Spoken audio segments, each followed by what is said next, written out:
to our second leading story of the day, which takes us to Togo's political crisis.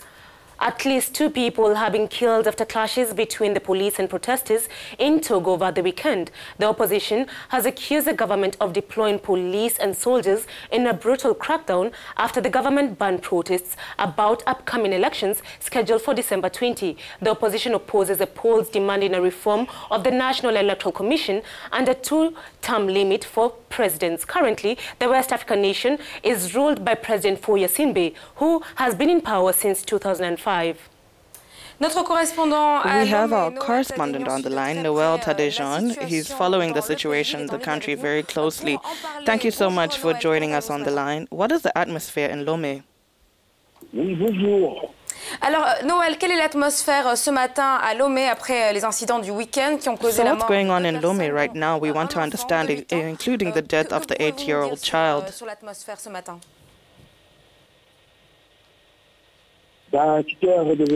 So everything has returned to normal in Lome after the serious violence that occurred on Saturday. These acts of violence resulted in 2 deaths, according to the government.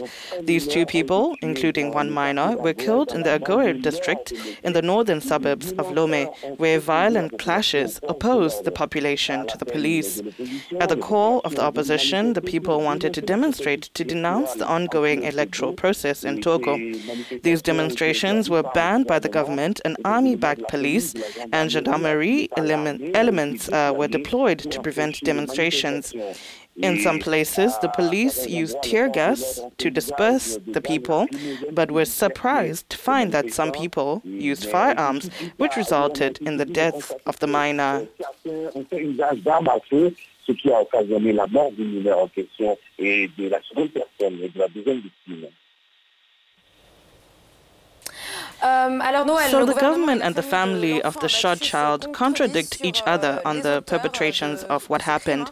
Do we know a little bit more about the subject? Ce qui a pu se passer et qui peut être derrière ce meurtre ou la mort de ce petit?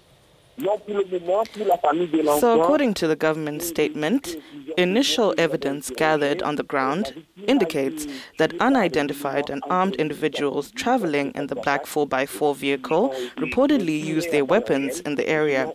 Nevertheless, investigations are ongoing to clarify the circumstances of these serious incidents. As a result, the vehicle in question and its occupants are currently the subject of active searches by the police and gendarmerie services.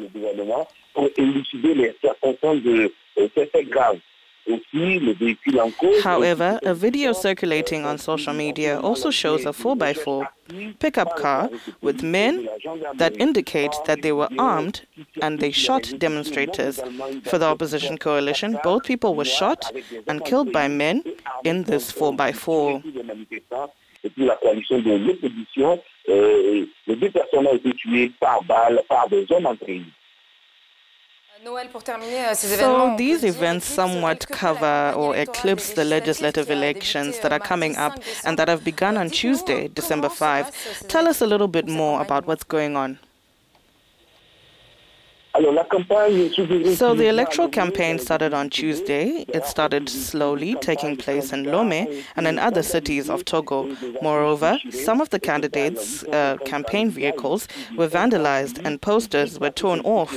A total of 850 candidates from 130 lists of 12 political parties and independents are competing in this election.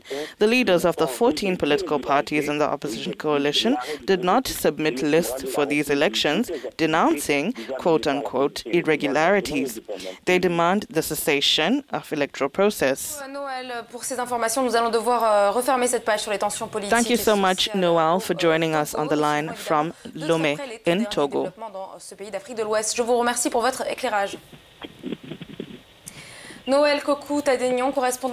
That was our correspondent Noel Koku coming from us live from Togo.